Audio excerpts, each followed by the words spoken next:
Q&A. Karena setiap pertanyaan selalu ada jawaban.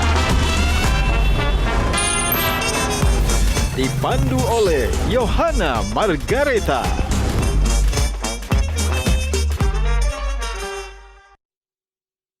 Dipersembahkan oleh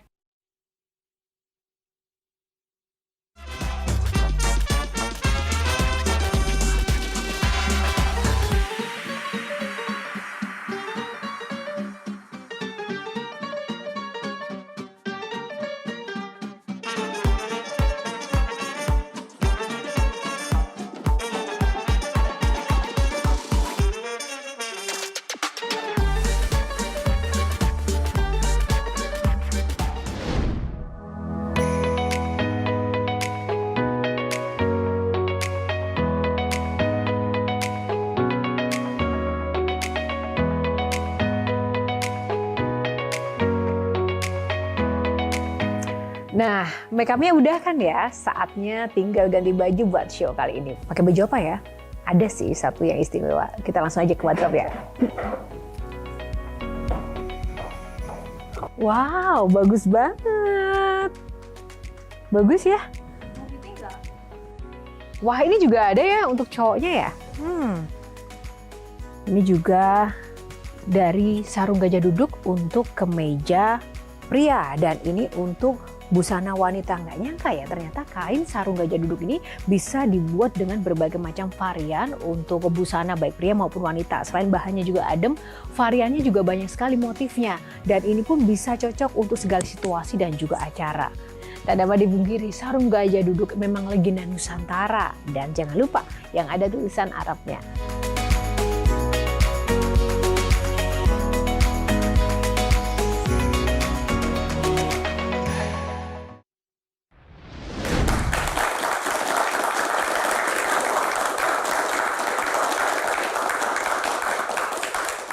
Halo, selamat malam pemirsa. Jumpa lagi bersama saya Yohana Margareta dalam program unggulan spesial Metro TV Q&A. Karena setiap pertanyaan selalu ada jawaban. Saat ini sedang hits isu terkait dengan IKN dan ASN. Nah, kita tahu saat ini ASN mulai menghitung hari terkait adanya rencana perpindahan sejumlah kementerian ke IKN pada Juli 2024 nanti. Nah, terlebih akan dilangsungkannya upacara kemerdekaan Republik Indonesia pada 17 Agustus 2024 nanti. IKN yang digadang-gadang akan menjadi sebuah super hub atau juga super hub yang berkelanjutan akan menjadi simbol identitas nasional yang baru. Nah, seperti apa kesiapannya? Ada salah satu sosok yang akan menjadi bintang tamu spesial kita pada malam hari ini. Dan untuk menjawab semua pertanyaan itu, langsung saja kita undang Menteri Pendayagunaan Aparatur Negara Reformasi Birokrasi, Bapak Abdullah Azwar Anas. Tepuk tangan yang paling meriah. Pak Azwar, apa kabar? Pak, boleh di sini dulu Bapak. Sini. Apa kabar Bapak? Baik, baik. Sebelum kita nanti akan mengulas banyak hal bersama para panelis kita Pak. Bapak saya tahu memiliki jenjang karir, perjalanan karir yang luar biasa. Dari semua karir sampai menteri, mana Pak yang paling enak? Saya kira bukan soal enak. Tapi? Paling banyak bersentuhan dengan rakyat. Yang mana? Jadi menteri atau jadi bupati, jadi politisi atau mungkin jadi pengusaha? Jadi bupati. Oke, tepuk tangan buat Pak Azwar Anas. Silakan Bapak. Baik, terima kasih sekali lagi Pak Azwar Anas sudah berkenan di Q&A. Pak, banyak sekali pertanyaan publik yang akan diwakili oleh para panelis kita, namun ada tata caranya. Ada 9 box Pak, di dalamnya akan ada tema-tema menarik dan juga spesial untuk Bapak untuk dijawab. Silakan nanti memilih dan kita akan ulas bersama. Bapak siap? Baik, Ma. Siap. Nah, untuk nomor favorit yang pertama Bapak berkenan pilih nomor berapa? Nomor 7. Nomor 7 ya. Baik, nomor 7 kita buka. Di balik nomor 7 ada pekerjaan rumah. Semangat untuk pekerjaan rumah Bapak Menteri kita. Bapak, satu hal saja. Boleh nggak Pak sebutkan 2 hal yang pekerjaan rumah yang out of the box yang Bapak sudah lakukan yang membedakan Bapak dengan menteri-menteri Menpan RB sebelumnya? Ya, pertama ketika saya jadi kepala daerah, saya melihat ini mengorkestrasi birokrasi itu nggak mudah. Maka kita bikin event sebagai umbrella untuk membangun perubahan. yaitu kita bikin pariwisata. Dan supaya segera berdampak, maka kita putuskan waktu itu semua dinas adalah dinas pariwisata.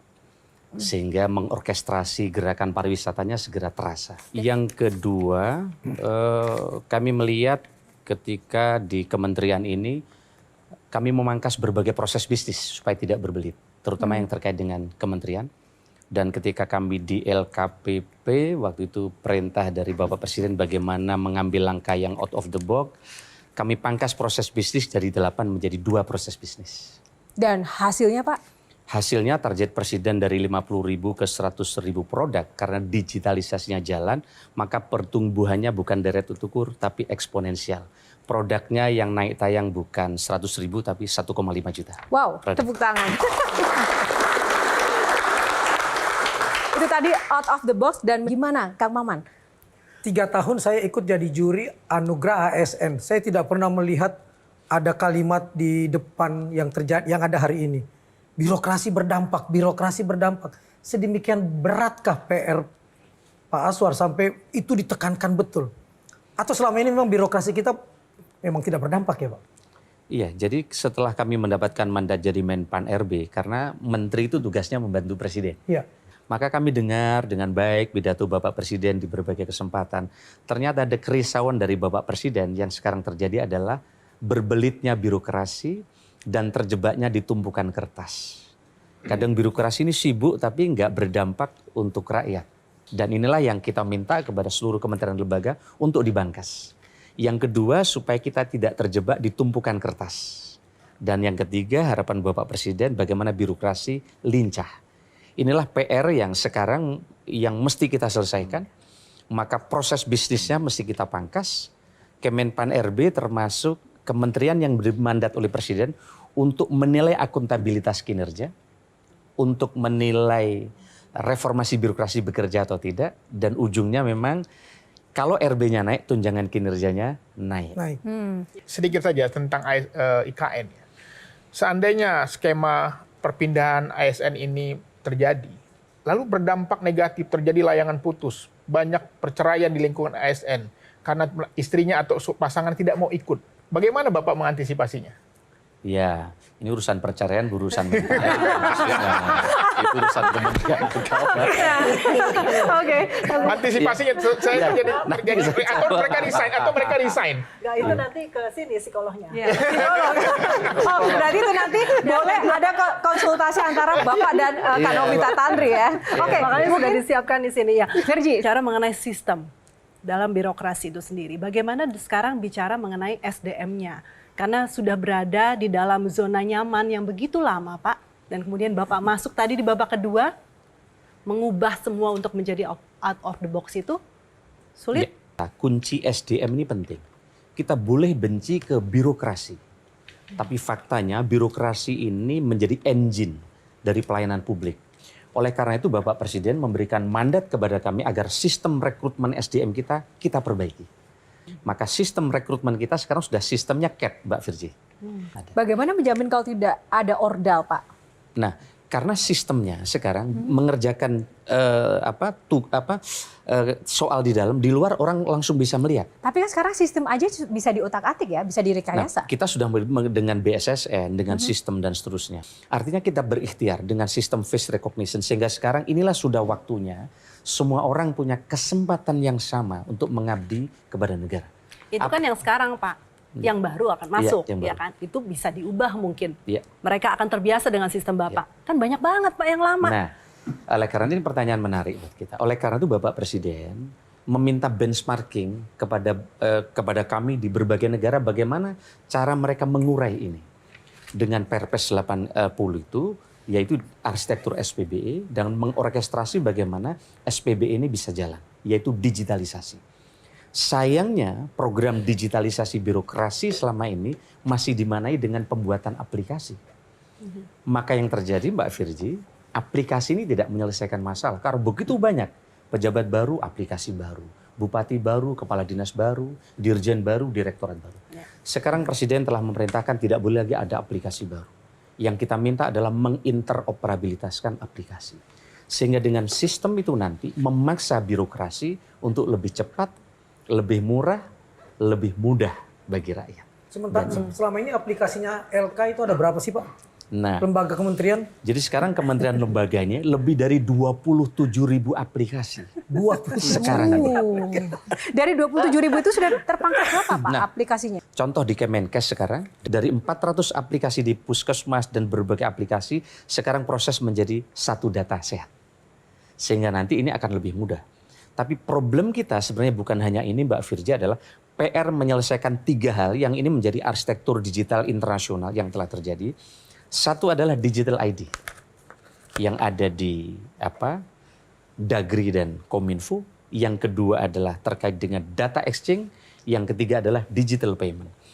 Kalau 3 hal ini selesai, maka ini hampir seluruh bantuan program kita akan lebih tepat sasaran. Tepuk tangan untuk Pak Menteri. Baik, singkat saja Kak Novita, satu lagi. Izin Pak Menteri, ini kalau lihat dulu sebagai 2 periode menjadi Bupati Banyuwangi, sekarang menjadi Menteri. Ini urusnya bukan daerah lagi Pak Menteri ya, tapi negara gitu. Apakah ini dengan sisa waktu ada kesempatan supaya Menpan RB punya transparansi dengan birokrasi di bidang digital ini? Begitu kami mendapatkan mandat ini untuk mengorkestrasi transformasi digital, Pak Tony Blair datang ke kantor kami, menemui kami. Dan Pak Tony meyakinkan kepada saya memang tidak ada jalan satu negara untuk meningkatkan pencapaian dan melipat gandakan kepuasan rakyat dalam pencapaiannya kecuali dengan digitalisasi. Nah, maka sekarang ada GovTech. Perpresnya telah membuat government teknologi. Sekarang sedang merekrut talenta-talenta digital hebat di GovTech ini. Dan bersama 7 kementerian lembaga prioritas. Jadi sekarang belum semuanya. Kalau 7 kementerian lembaga prioritas ini jalan, maka soal-soal dasar nanti akan terselesaikan. Dan kalau ini tuntas, kami yakin berangkat dari pengalaman berbagai negara, kecepatan, perbaikan layanan, kemudian ketepatan sasaran nanti akan segera dicapai oleh Indonesia. Baik, terima kasih. Kami belum ada opsi sanksi, karena sampai sekarang kami belum ada surat resmi ASN yang tidak mau pindah. Belum ada. Belum ada, belum ada.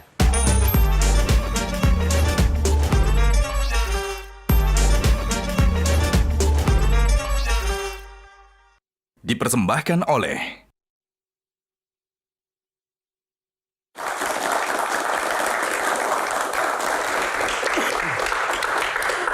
Oke, itu tadi box pemanasan ya Pak, soal pekerjaan rumah.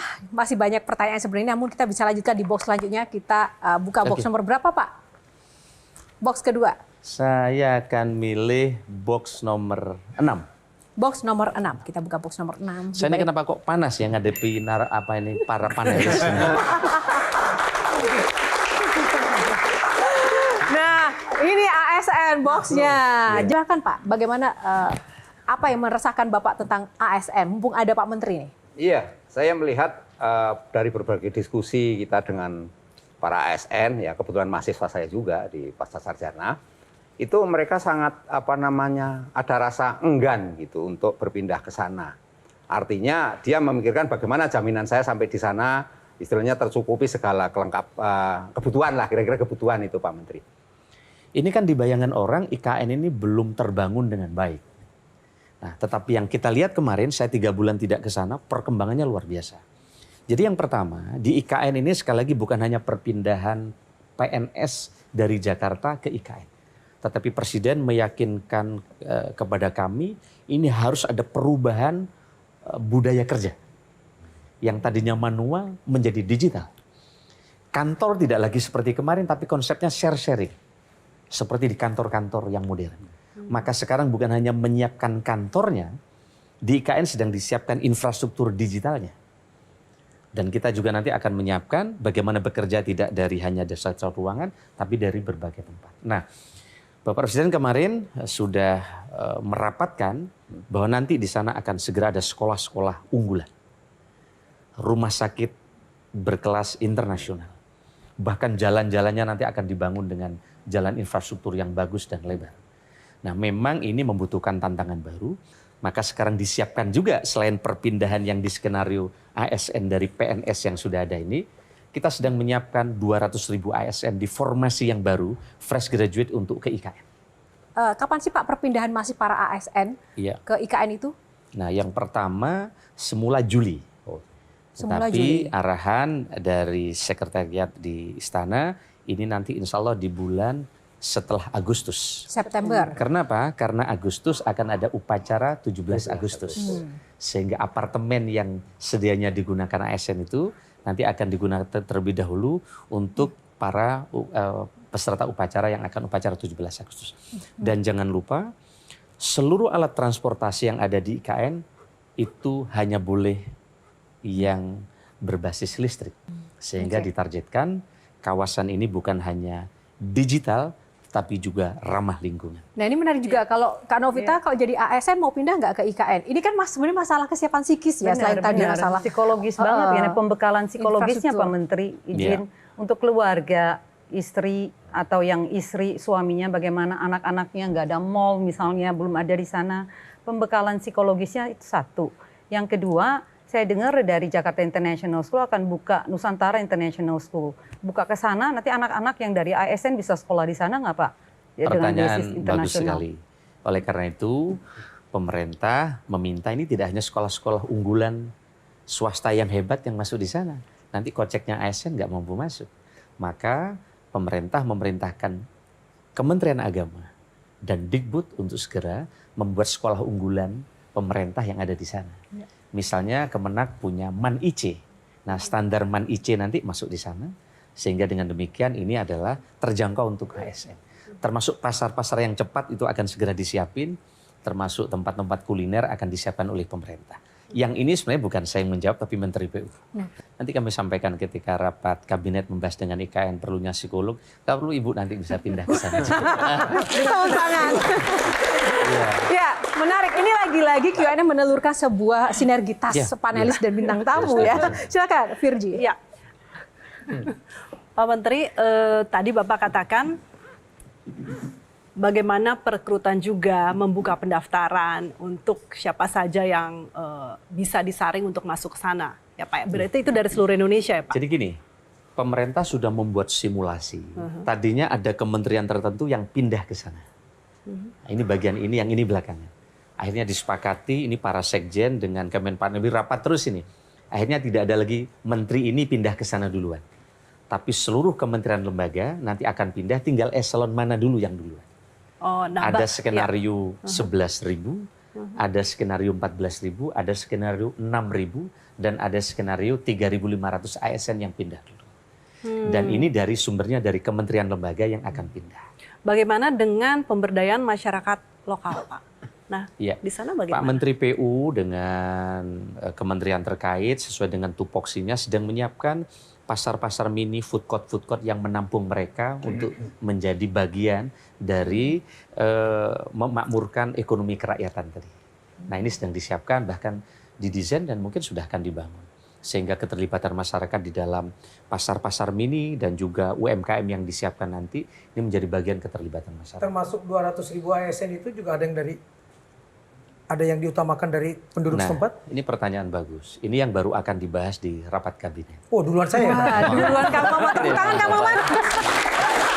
Nah, berarti gini Pak, menarik Kang Maman menyampaikan apakah termasuk 200.000 ASN itu juga bagian dari warga lokal dan baru akan dibahas. Tapi proposal dari Bapak itu seperti apa inginnya Pak? Jadi begini, memang ini kan nanti talenta multitasking nanti yang akan direkrut dengan sistem dan tes yang CAT dan seterusnya.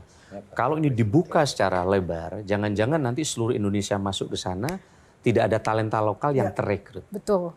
Oleh karena itu ini sedang akan ada skema yang menunggu arahan Bapak Presiden. Kita mengusulkan ada persentase masyarakat Kalimantan untuk bisa diterima dari 200.000 itu. Fenomena sekarang itu banyak kasus di mana ASN milenial ini justru mengundurkan diri loh ketika sudah diterima. Nah, saya kira angka 200.000 itu apakah jangan-jangan nanti begitu diterima nyoba 3 bulan pada mundur semua? Nah, kemarin ada fakta baru, kita membuka formasi 525.000. Bapak percaya berapa yang daftar? 525.000 yang kita buka.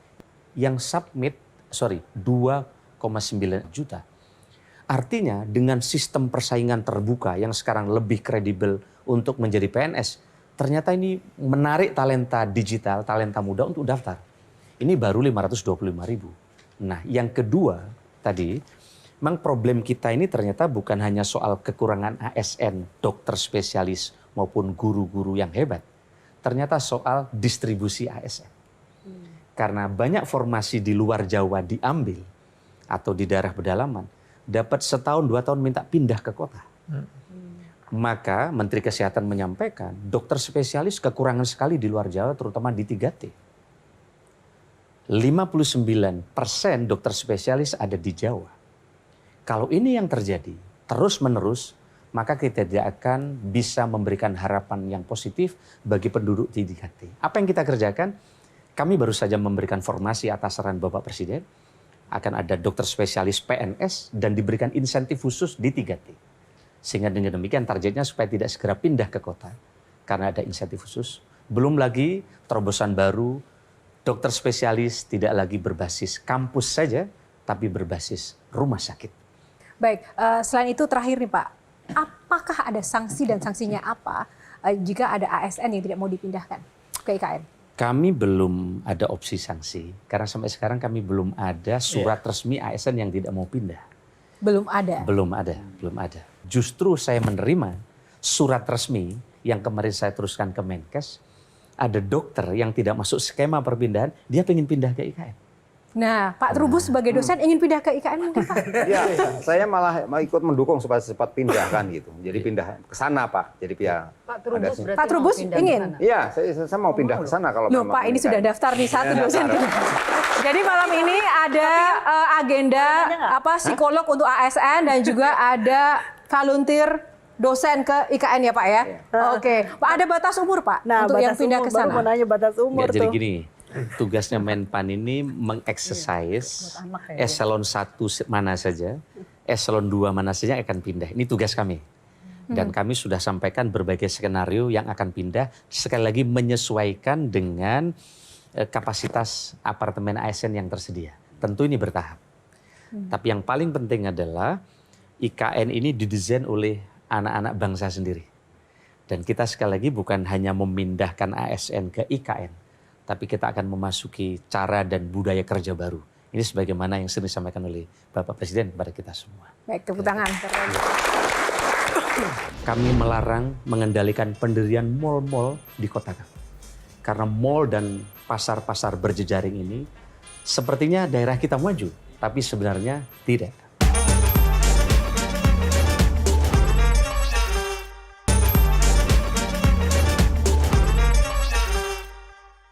Dipersembahkan oleh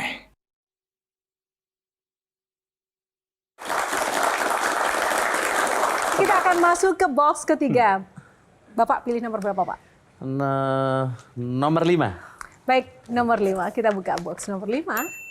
Asal usul.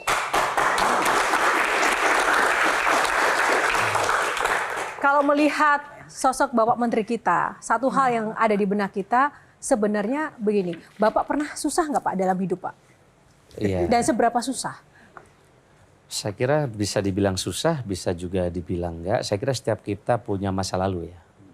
Saya dulu juga pernah, ya kalau waktu SMA saya termasuk yang jalan kaki.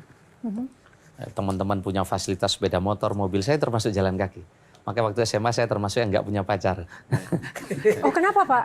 Jalan kaki, nggak punya fasilitas. Begitu juga waktu SMA saya harus dengan bekerja. Waktu SMA saya menjadi reporter. Karena saya anak pertama dari 10 bersaudara. Keluarga saya 2 meninggal. Tetapi ini kemudian menjadi pelajaran hidup yang sangat berharga buat saya. Jadi saya SMA waktu itu setelah sekolah saya harus bekerja menjadi reporter, menulis berita.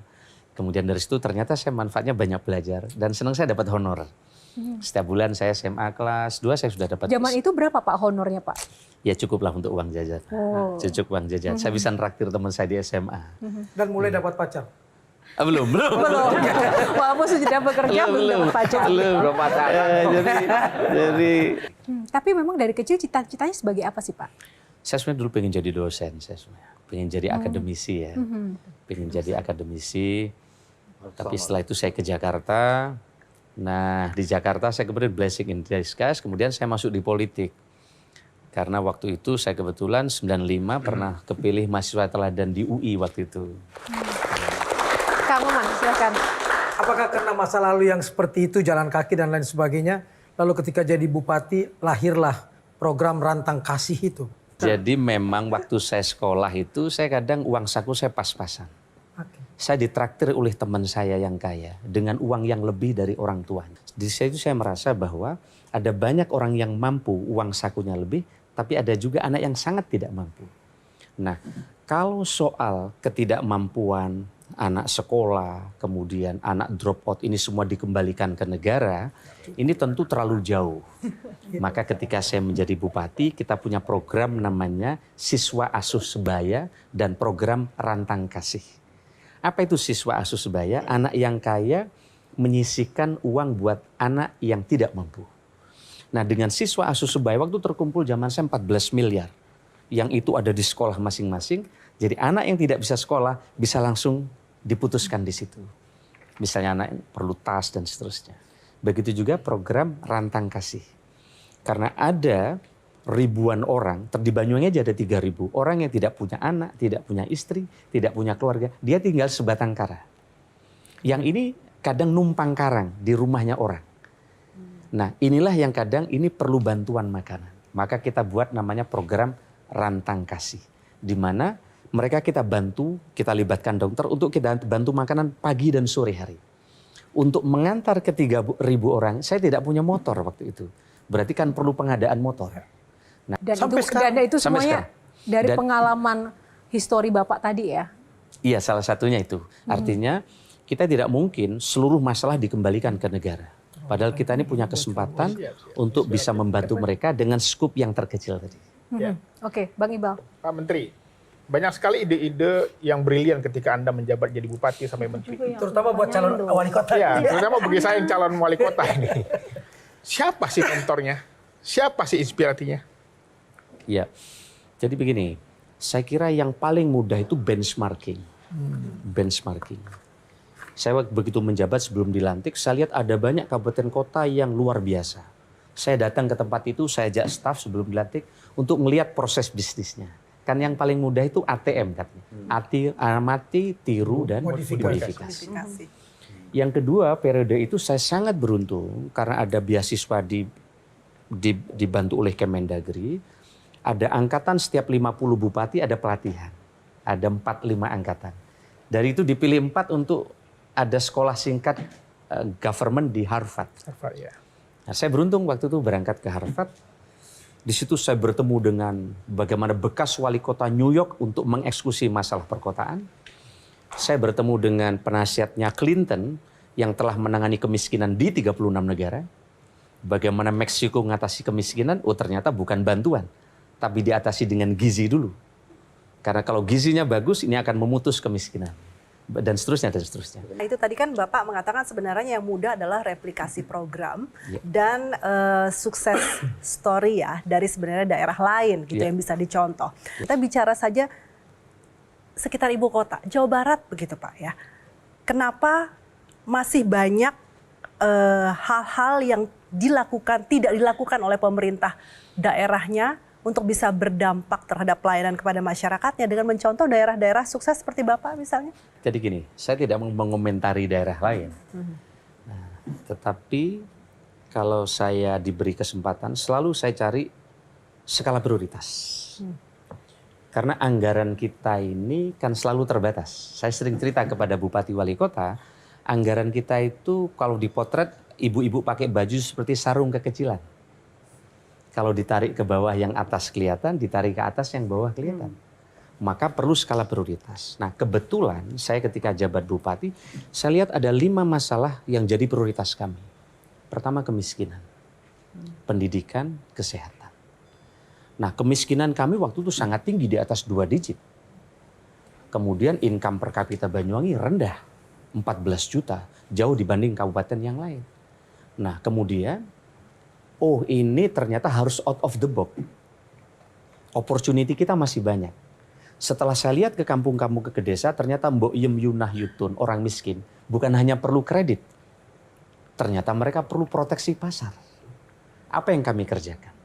Kami kemudian melarang pasar modern berjejaring di Banyuwangi selama kami menjabat.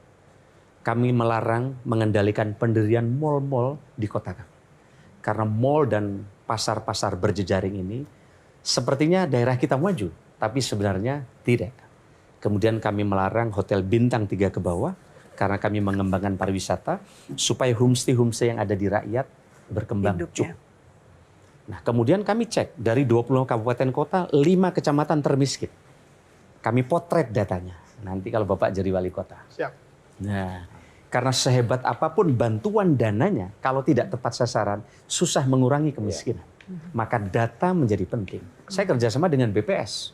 Kami kerjasama karena mereka yang punya data dan mereka yang menilai. Maka kami putuskan 5 kecamatan kemiskinan tertinggi, kita pilih 3, kita injeksi, kita beresin. Ternyata kemiskinan kita kempes. Tapi itu, untuk Pak, menggerakkan, kenapa? Kita kembali ke asal usul ya terkait dengan kalau sosok dari misalnya Pak Menteri. Di ini Bapak punya resep katanya itu dalam istilahnya mengubah persepsi terkait dengan Banyuwangi. Banyuwangi ini kan ada persepsi masa lalu yang kurang ini ya, entah santet lah, entah apa gitu. Yang kemudian orang mau ke sana itu ngeri gitu. Tapi Bapak telah berhasil mengubah itu semua menjadi daya tarik sehingga orang berduyun-duyun. Jadi memang akhirnya setiap daerah ini perlu proyek perubahan, perlu umbrella untuk menggerakkan ini. Dari semua itu akhirnya kita pilih pariwisata. Karena Banyuwangi sangat besar dan orang kalau ke Bali selama ini paling Banyuwangi tempat transit orang pipis. Paling di penyeberangan, turun dari bis ke toilet, menaik lagi ke bis berangkat ke Bali. Tidak mau mampir ke Banyuwangi. Nah inilah persepsi harus kita rubah. Maka kemudian kita banyak event festival. Maka event festival bagi kami waktu itu bukan hanya soal mendatangkan wisatawan, tapi merubah paradigma orang yang dari jorok jadi bersih. Maka kita bikin festival toilet bersih. Kami bikin festival kali bersih, supaya sungai-sungai kami bersih. Karena di Eropa itu kalau kita liburan selalu dipamerin sungai. Karena sungai itu adalah peradaban. Kami banyak sekali event karena kami ingin menyatukan triple A itu jalan. Yaitu atraksi, aksesibilitas, kemudian Banyuwangi ada bandara, kemudian yang ketiga amenitas. Hotel-hotel kami tumbuh, alhamdulillah ini, dan kemudian persepsi orang berubah. Dan kami kemudian menjual pariwisata. Ada event dunia yang social engagement-nya nomor 3, itu adalah WSL, surfing. Nah nomor 1 kan NBA. Nah kita kemarin gelar di tempat itu, dengan sponsor dari berbagai negara, sehingga sesuatu yang angker sekarang berubah menjadi event wisata itu. Baik. Kita harus adaptif dengan teknologi. Nampaknya Bapak punya kriteria itu. Bapak nggak ingin jadi Menkominfo. Kalau Ibu Presiden baru saya jawab. Baik, anggap saya jadi...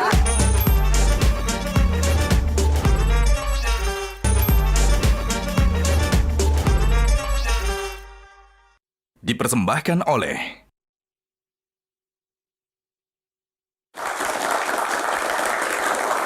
Bapak berkenan pilihan nomor berapa selanjutnya? Saya minta nomor 3. Baik, nomor 3. Kita buka box nomor 3. Life and love. Baik, Bapak tadi juga mengatakan bahwa ya di masa akhir ini Bapak memaksimalkan menjadi seorang menteri dan tidak punya ekspektasi akan jadi menteri lagi atau mungkin menjadi apa. Tapi nggak mungkin tanpa ada kemudian arah tujuan ketika Bapak banyak capaian juga. Sayang dong Pak. Iya, jadi menteri itu kan political appointee. Tidak ada yang bisa menentukan siapa yang akan jadi menteri. Jika tidak ada jabatan misalnya yang nanti akan melekat, Bapak sudah memiliki bayangan apa yang akan dilakukan sebagai bagian dari tindak lanjut pelayanan masyarakat? Ya, kami ada banyak hal yang kami ingin kerjakan. Bisa nanti kami dengan pendidikan, kami punya yayasan, ada pesantren di rumah, kemudian dengan teman-teman, ada banyak buku yang bisa kami tulis. Nah, Kang Maman kalau melihat sosok Bapak, Pak Menteri kita ini, kalau Bapak tiba-tiba hilang setelah 2024, bangsa ini kan bisa rugi kan? Waduh, ini sepertinya nggak ada orang lain. Saya kira kita... Bukan soal itu Pak, karena Pak Mufti Anam Haji yang berhasil duduk di DPR, adik Bapak selalu mengatakan idola saya 2. Abah saya yang guru ngaji dan cuma lulus SD, dan kakak saya yang namanya Aswar Anas. Iya, jadi kita bangga karena banyak daerah-daerah yang tumbuh berkembang. Iya. Dan ada tokoh-tokoh yang sekarang muncul berdasarkan situasi yang sekarang ini. Dan rakyat punya choice yang sangat banyak. Saya tetap optimis ini ada banyak orang-orang hebat baru yang muncul. Yang dia tidak hanya ditempa di Jakarta, tapi juga ditempa di berbagai tempat yang banyak tokoh-tokoh ini juga berhasil. Dan saya optimis masih banyak orang yang Jadi dosen, Pak. Kenapa? Jadi dosen. Oh iya, Lalu bisa jadi cita-citanya dosen. pengen Nah, Tapi perlu menurut saya orang-orang Perlu. hebat Jakarta pulang kampung. Sudah waktunya kapan lagi kampung kita akan bangkit yang membangun kalau bukan kita sendiri. Saya sendiri waktu pulang jadi bupati, ngapain lo pulang ke kampung? Ke sana nggak ada kendaraan, bis patas nggak ada, malam sudah berhenti, sepi. Ngapain pulang? baik Kak Novita, silakan. Apa sih makna kebahagiaan? Kita ngomong live nih. Ya, Makna kebahagiaan itu kan pertanyaan yang kita akan tanyakan sepanjang hidup Iya. gitu ya. Mau ngapain nih hidup ini? ketika kita bisa membantu orang lain itu rasanya bahagia. Dan inilah yang terus ditanamkan oleh orang tua kami, bagaimana bisa membantu orang lain. Karena di balik kita membantu orang lain itu akan muncul kemudahan yang kita terima. Satu lagi. Makna keluarga buat Bapak. Keluarga itu penting banget menurut saya. Karena saya aja begitu ada komplain dari keluarga, itu bisa terbawa sampai lama. Karena kesuksesan suami itu tidak lepas dari kebaikan dan supporting istri. Baik, terima kasih. Baik, terima kasih untuk box kali ini. Kita lanjut Pak. Box selanjutnya, box nomor. Nomor 1. Baik, kita buka box nomor 1. Quote of the day. Tepuk tangan buat quote of the day. Baik, Bapak, apa 3 doa yang Anda ingin capai dalam hidup ini? Yang belum tercapai mungkin. Pertama, kami selalu mohon doa panjang umur dalam keberkahan. Yang kedua, kami selalu berdoa mudah-mudahan orang tua kami dan keluarga kami diberkahi. Yang terakhir, kami selalu berdoa mudah-mudahan kami hidup selalu dalam rahmat dan meninggal husnul khotimah. Tepuk tangan. Silakan para panelis, Kang Maman. Saya terpesona dengan Bu psikolog tadi bicara tentang keluarga yang kadang-kadang sebagai pendorong tapi juga kadang-kadang malah membahayakan. Penjerumus ya. Bisa menjadi menjerumus ketika melihat anak tertuanya sukses. Lalu kapan kamu ngajak 8 atau 9 adik-adik kamu? Tapi orang bilang ketika Bapak jadi Bupati Banyuwangi, nggak ada adik-adik Bapak di sekeliling Bapak. Bagaimana cara bisa memagari itu dan bisa memisahkan antara urusan Bapak sebagai pejabat dan saudara, padahal Bapak adalah andalan buat ke-9 adik-adik Bapak. Jadi kami diajari oleh keluarga waktu itu, saya tidak pernah ditarget harus ranking, harus juara. Waktu itu kami ditanamkan kami harus baik dan kewajiban saya sebagai beragama harus dikerjakan. Nah, kemudian adik-adik kami juga punya kesempatan yang berbeda-beda ini. Ya. Ada yang jadi dokter, ada yang jadi politisi, ada yang jadi dosen, ada yang jadi guru. Dan mereka merdeka dengan profesi mereka masing-masing. Ada yang jadi PNS. Adik saya juga biasa sekarang meskipun saya jadi menteri, jadi bupati, adik saya mereka ke PNS tetap pakai sepeda motor adik saya. Sampai sekarang? Sampai sekarang. Bahkan ada adik kami ketika praktek di sebuah rumah sakit, mereka marah ke saya ketika saya telepon bahwa dia adik saya. Kemudian dia pindah ke rumah sakit yang lain untuk praktek. Jadi ada adik saya ini yang tidak mau dia tahu adik saya. Dan saya senang ini dengan cara ini dan terus begitu juga. Bahkan ketika dia praktek koas, dia marah besar dengan saya ketika saya bocorkan ke salah satu kabitnya bahwa dia bagian dari keluarga kami. Dan ini tentu mensupport kami bagaimana mereka bisa nyaman karena mereka juga terganggu kalau jadi tahu mereka adik kami. Saya kira nih sikap adik-adik kami yang kadang membuat kami senang dengan cara-cara mereka. dengan tetangga, Pak. Kenapa? Tetangga. Kenapa? Kan seseorang itu naik derajat, itu kan faktor tetangga, lingkungan.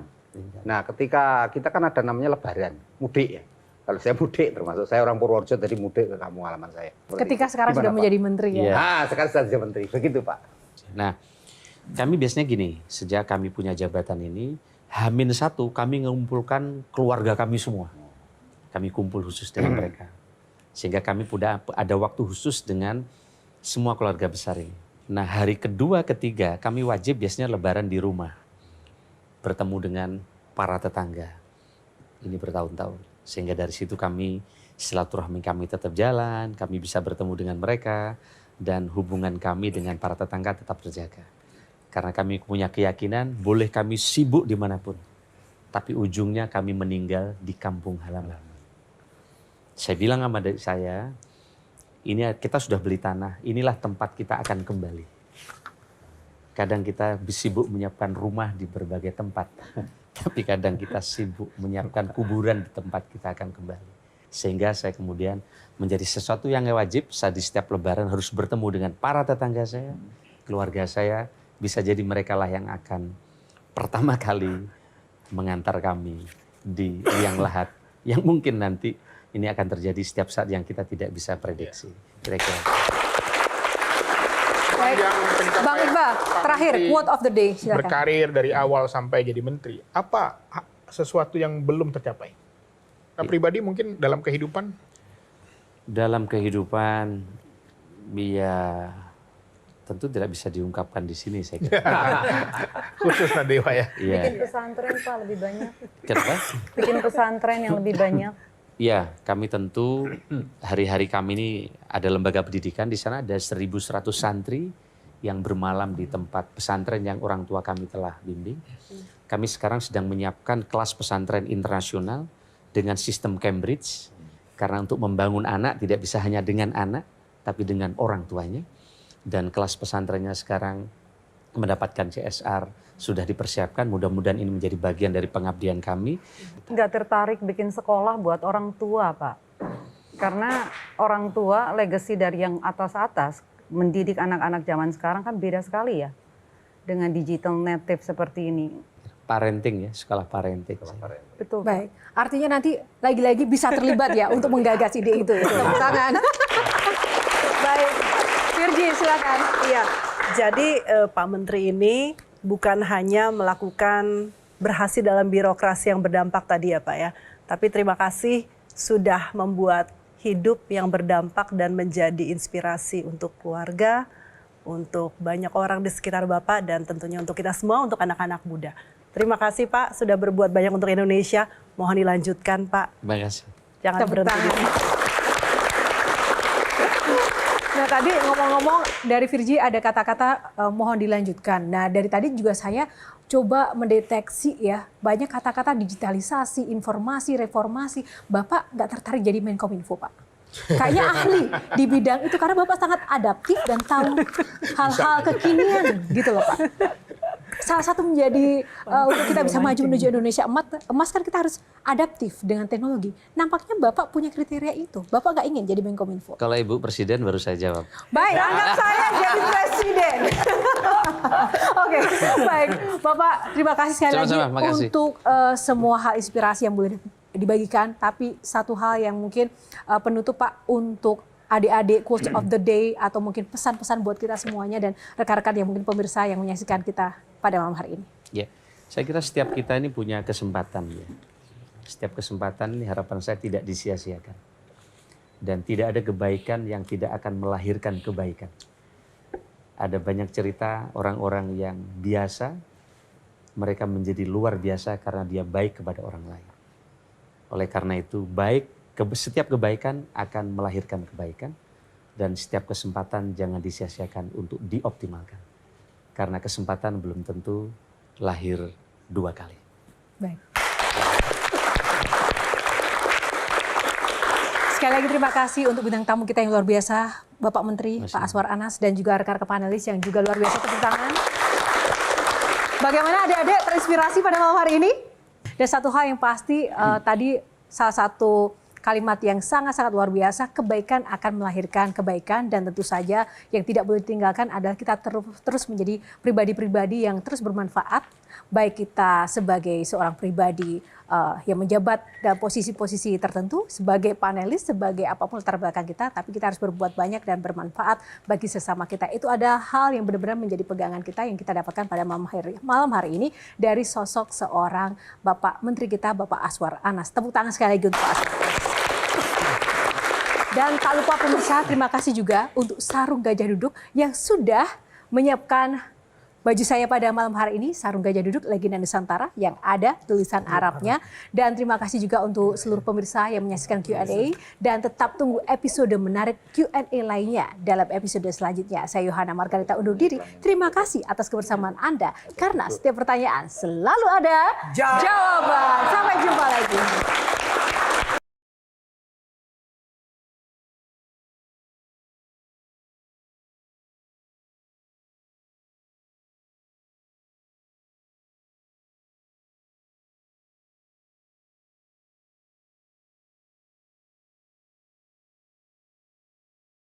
Jelajahi cara baru mendapatkan informasi. Download Metro TV Extend sekarang.